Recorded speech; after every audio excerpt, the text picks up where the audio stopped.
Assalamualaikum warahmatullahi wabarakatuh. Selamat pagi Ibu Fitria dan teman-teman semua. Perkenalkan kami dari kelompok Mangga, kelompok yang terdiri dari saya sendiri dan rekan-rekan saya, ada Davina, Nova, Faiz, dan Nafisa. Pada kesempatan ini kami akan memaparkan hasil rancangan dan implementasi sistem informasi aplikasi BEM yang bertujuan untuk mendukung digitalisasi manajemen organisasi kemahasiswaan.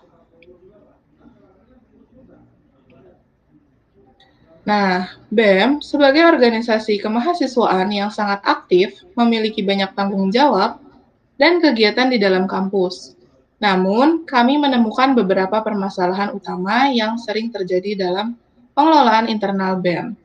Salah satunya yaitu proses pencatatan masih dilakukan secara manual, sehingga beresiko hilang atau tercecer.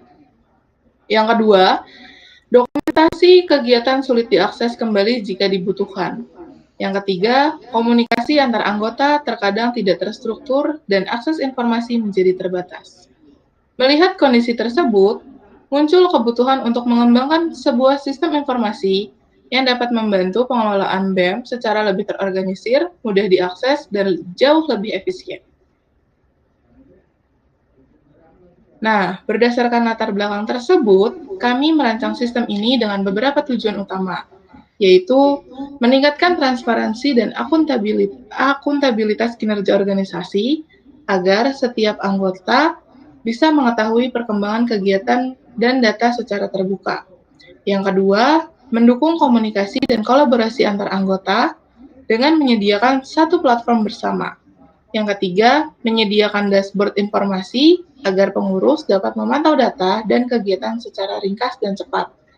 Yang keempat, mengelola data anggota, jadwal, dan kegiatan secara terstruktur dan terdokumentasi dengan baik, serta memberikan fitur manajemen kegiatan seperti pendaftaran, laporan kegiatan, dan publikasi acara.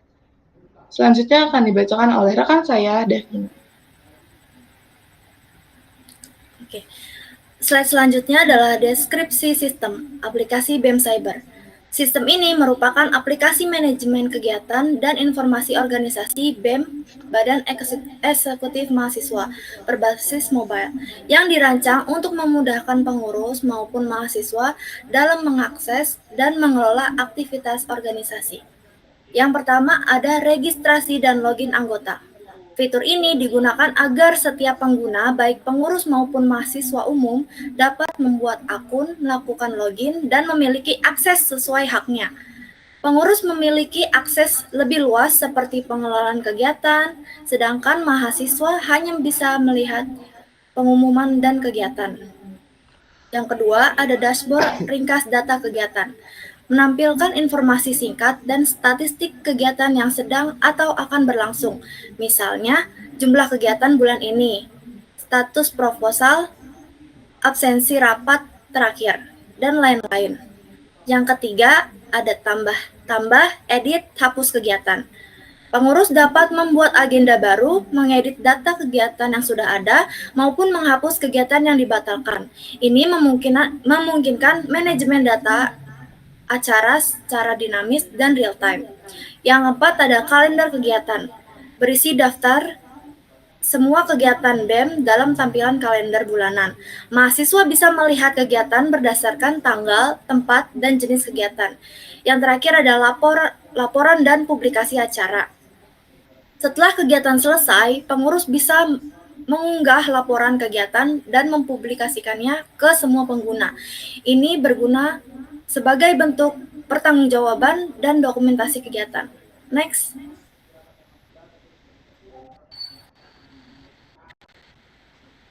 Pada bagian ini saya akan menjelaskan mengenai software recruitment specification atau yang biasa disingkat dengan SRS. SRS merupakan dokumentasi penting yang menjadi panduan dalam merancang dan mengembangkan sistem. Dokumen ini memastikan bahwa sistem yang dibangun benar-benar sesuai dengan kebutuhan pengguna dan bisa diimplementasikan secara efektif. Kami menyusun dokumen SRS dengan memperhatikan 4 aspek, yaitu problem domain, solution domain, visibility, dan prioritas pengembangan. Masing-masing aspek ini akan saya jelaskan lebih lanjut pada slide berikutnya. Nah, pada bagian problem domain, kami mengidentifikasi berbagai masalah nyata yang dihadapi oleh BEM. Antara lain, yang pertama yaitu pengelolaan data dan kegiatan yang masih dilakukan secara manual, yang rawan tercecer atau hilang. Yang kedua, dokumentasi acara yang sulit diakses kembali saat dibutuhkan. Yang ketiga, kurangnya keterpaduan informasi antar anggota. Yang keempat, tidak adanya sistem terpusat yang menyimpan data keanggotaan, laporan, dan jadwal kegiatan. Masalah-masalah ini menjadi latar belakang utama perlunya pembangunan sistem informasi berbasis digital yang dapat menyederhanakan proses kerja BEM dan meningkatkan efisiensi organisasi. Selanjutnya adalah bagian solusi domain. Sebagai solusi dari masalah-masalah tersebut, kami merancang sistem informasi berbasis web yang memungkinkan anggota untuk login secara aman dan mengakses fitur sesuai perannya, menyediakan fitur tambah, edit, dan hapus kegiatan secara fleksibel, menyimpan semua data, kegiatan, dan laporan dalam database yang terstruktur, menampilkan informasi penting melalui dashboard agar mudah dipantau oleh pengurus.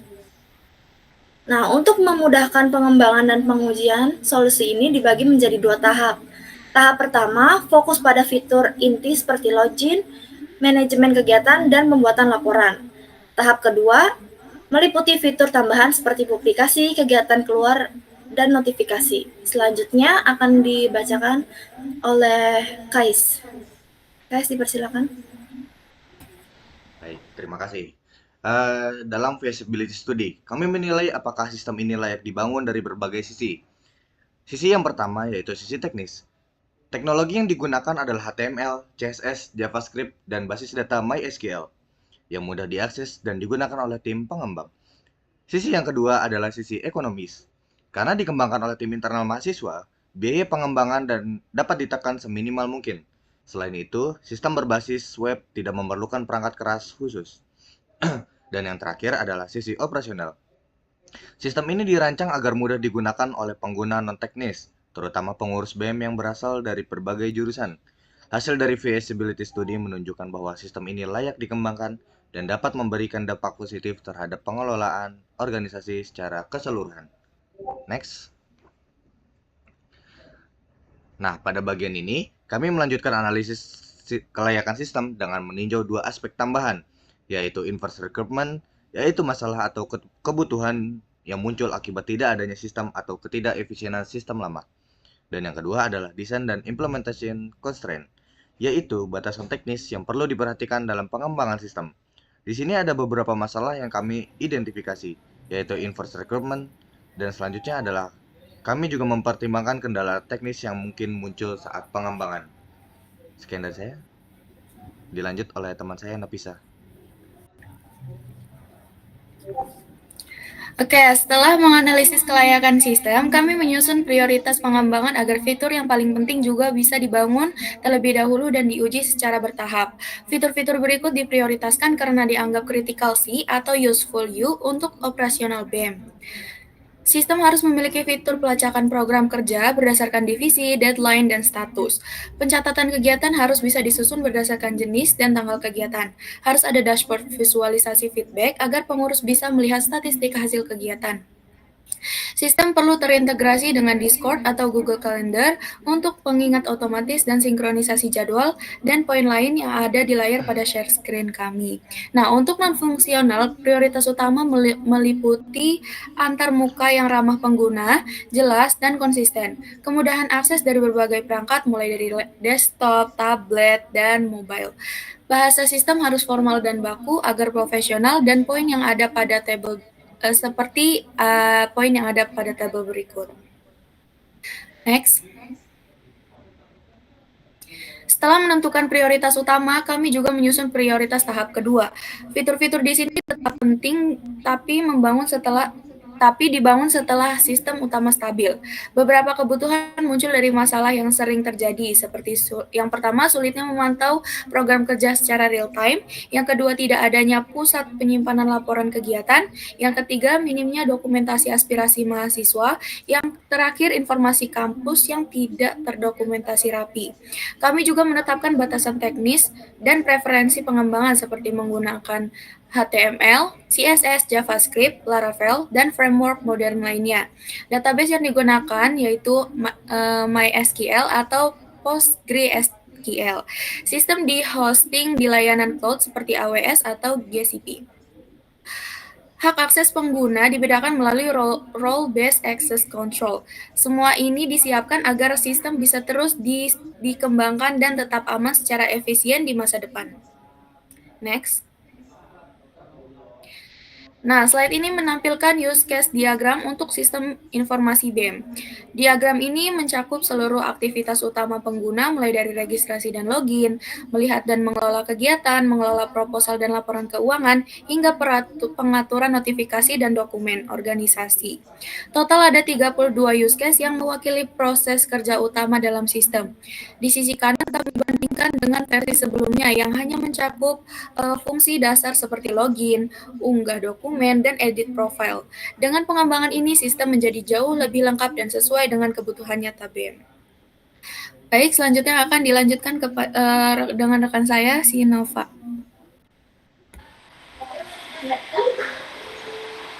Oke, selanjutnya ada Entity Relationship Diagram atau bisa disebut dengan ERD.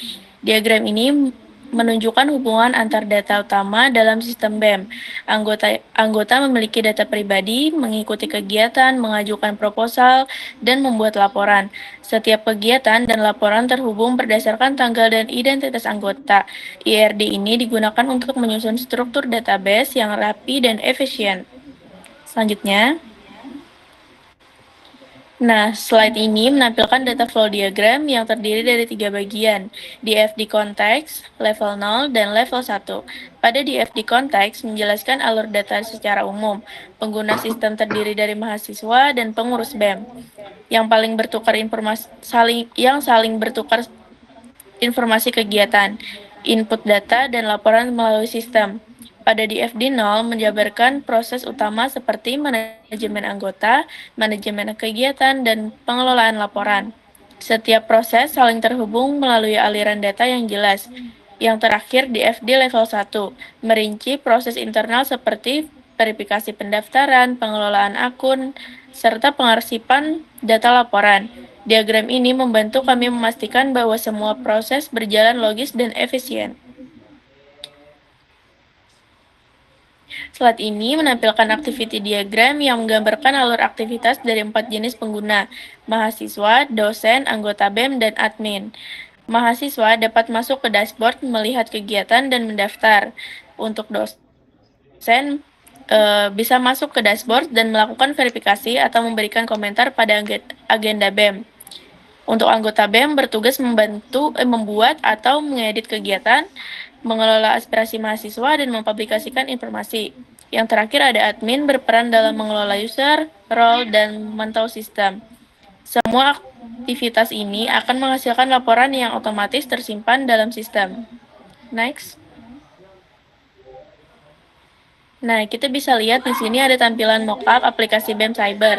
Pertama, pada tampilan login, pengguna cukup memasukkan email dan password untuk masuk. Jika belum punya akun, tersedia opsi sync up di bawah.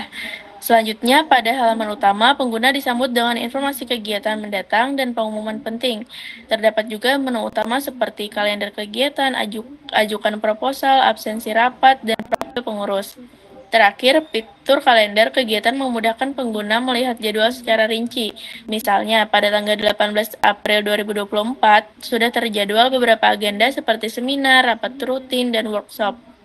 Dengan mockup ini, kita harap aplikasi BEM Cyber dapat menjadi media yang efektif untuk koordinasi dan dokumentasi kegiatan organisasi secara digital dan terpusat. Next. Lanjut ke tampilan berikutnya. Pertama, fitur kalender kegiatan menampilkan jadwal lengkap tiap bulan, dan pengguna bisa langsung melihat detail kegiatan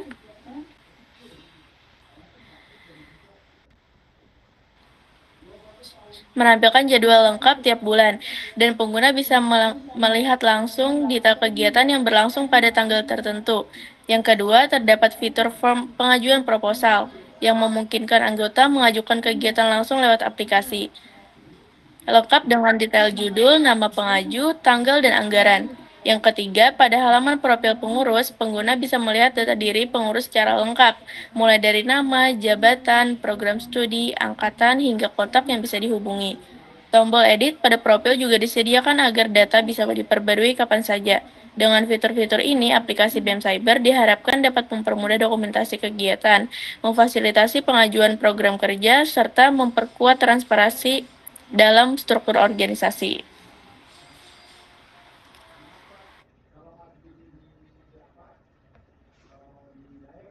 Jadi, kesimpulan yang dapat kami ambil ialah sistem informasi ini dirancang untuk mendigitalisasi pengelolaan badan eksekutif mahasiswa, sekaligus menjawab berbagai tantangan seperti pencatatan manual, kurangnya dokumentasi, dan akses informasi yang terbatas. Dengan adanya sistem ini, kami berharap badan eksekutif mahasiswa dapat bekerja lebih efisien, berkolaborasi dengan lebih baik, dan menyampaikan informasi secara transparan kepada seluruh anggota. Sistem ini juga dapat dikembangkan lebih lanjut ke dalam aplikasi mobile, atau dapat ditambahkan fitur notifikasi kegiatan. Next. Demikian akhir presentasi kami. Semoga lebih membekas dari kenangan mantan, lebih jelas dari status hubungan yang enggak pasti, dan lebih berguna dari chat yang cuma dibaca doang. Demikian dari kami, semoga yang disampaikan lebih masuk ke hati daripada chat yang dari gebetan yang cuma dibalas WKWK. Kalau masih kurang nyambung ya wajar, hidup juga kadang absurd. Tapi setidaknya kita udah berusaha, nggak kayak mantan yang cuma bilang, aku udah berusaha untuk jadi lebih baik. Hidup bahagia dengan kekasih, cukup sekian dan terima kasih. Ubur-ubur ikan lele. Terima kasih, Le. Terima kasih, Le. Anjay.